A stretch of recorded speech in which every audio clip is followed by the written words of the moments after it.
5 տարի առաջ Վանաձորին Եվրամիության նվիրաբերած 4 միլիոն եվրոյի դրամաշնորհային ծրագրով Գյումրի քաղաքին բաժին հանվեց 1 միլիոն 700 հազար եվրո, որով 5 էկոավտոբուս, 3 էլեկտրական լցակայան, պլաստիկ աղբամաններ ու այլ տեխնիկա ձեռք բերեցին եւ աղբի վերամշակման հոսքագիծ կառուցվեց։ Ոչ միայն գույնով, նաև էկոլոգիական նշանակությամբ կանաչ 5 ավտոբուսները Գյումրիի ավտոբուսային պարկում են պահվում արդեն 1.5 տարի, բաց տարածքում ձյան ու անձրևի տակ։ Մաքսազերծումից հետո նրանք կայանվեցին Գյումրի ավտոբուս պարկում, որ ընթացիկ փաստաթղթային կոնսուլտացիից հետո կարողանանք շահագործենք, բայց մինչև հիմա ոչ մի բան չի կատարվել, որպեսզի այդ նվիրաբերությունը ընդունվի։ Անունի ու ամանի պատմությունը Գյումրիի ուղևորատար տրանսպորտային միջոցների համար փաստորեն կրկնվեց։ Այդպես էր նաև սուբվենցիոն գումարներով ձեռք բերած մոտ 65 միկրոավտոբուսների դեպքում, որոնք 2 տարի դուրս չեկան երթուղիներ։ 5 էկոավտոբուսները, երբ Գյումրի հասան, քաղաքի ղեկավարները խոստացան կարճ ժամանակում ծառայեցնել ուղևորափոխադրումների համար։ Խոստումը 2024 թվականի օգոստոսին էր, չանցած 2 ամիս քաղաքային իշխանություն փոխվեց, երբ ավտոբուսների մասին էլ մոռացան, նվիրատվության պայմանագիր կնքելը եւս։ Ընդամենը 6 ամիս առաջ ավականու որոշմամբ ավտոբուսները համարվեց քաղաքային գույք, բայց ելի առանց շահագործման թույլտվության։ Գյումրիի քաղաքապետարանում ավտոբուսների եւ մնացած գույքի նվիրատվության մասին փաստաթղթերը բացակայում են։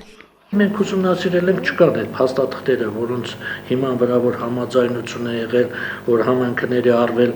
այս ծրագրի մեջ, մենք այդ փաստաթղթերը ամբողջական իր բաներով չգտանք։ Մենք փորձեցինք նաև ծրագրի կատարողների հետ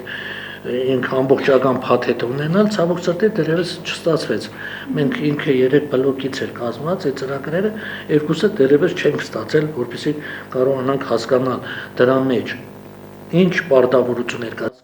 Կես տարվա մեջ քաղաքապետարանին չի հաջողվել փաստաթղթային ողջ փաթեթի բովանդակությանը եւ պարտավորություններին ծանոթանալ եւ ըստ այդմ հասկանալ, թե ինչ իրավական կարգավորումներով պետք է շարժվեն նվիրաբերած գույքի նկատմամբ։ Քաղաքապետի խորհրդականը շեշտում է, որ նման իրավիճակում մտադիր չեն շահագործել ոչ միայն ավտոբուսները, նվիրաբերող կողմի Վանաձորի համայնքապետարանի հետ պայմանագիր կնքելու առաջարկ 1 ամիս առաջ են արել։ Ուղարկել ենք մեր առաջարկությունը, պայմանագրում ներառել 2 կետ, որից մեկը, որ մենք պարտավորում ենք, այո, այն գույքը, որը նվիրաբերվում է, օգտագործել իր նշանակության, շահագործել իր նշանակության, եւ երկրորդ կետը առաջարկել ենք, որպեսզի մենք որևէ պարտավորություն չպետք է ունենանք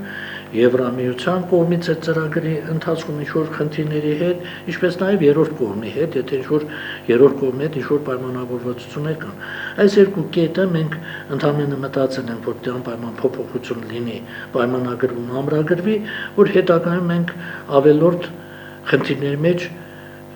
չմտնենք։ Առաջարկների վերաբերյալ սպասում են Վանաձորի քաղաքային իշխանության արձագանքին։ Եվրամիության նվիրաբերած գումարներով 2021 թվականին Գյումրիին տրամադրած մյուս մոտ 10 անուն գույքը, որը կանաչ միջավայր, մաքուր քաղաք ունենալու, պահպանելու աշխատանքներին են ծառայելու, դարձյալ անգործության են մատնված։ Լիցքավորման կայաններ ունենք պլաստիկ տարաներ, ունենք ուրեմն սերվերներ, մեքենաների թափոնների վերամշակման հոսքագիծ կա ավլող մեքենաներ, ավլող մակրո բեռնատարների մեկ աղբամանների մաքրման կերխերներ, այդ բաները կան, սրանք դեռ չեն օգտագործվում։ Թվարկած տեխնիկայից միայն 5 ավտոբուսներն ու 3 լիցքավորման սարքերն են Գյումրիի ավտոբուսային պարկում։ Մյուսների տեղը քաղաքապետարանում չգիտեն։ Պլաստմասե իրերի վերամշակման հոսքագիծը հավաքվել պատրաստվել է Գյումրիի Քարհատ մեքենագործարանում եւ հիմա էլ այդ տարածքում է։ Ավտոմատ հոսքագիծը պետք է օրական 1 տոննայից ավելի սալիկ արտադրեր, որը օգտագործվելու է քաղաքի փողոցաշինական աշխատանքներում։ Իրականում այս գույքը եւս մյուսների պես դեռևս քաղաքի հաշվեկշռում չէ։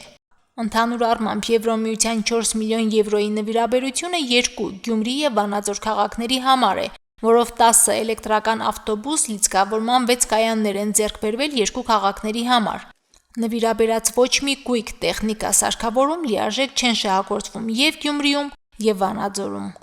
Մարինե Դերբինյան, Արարատ Ծատուրյան, Հորիզոն։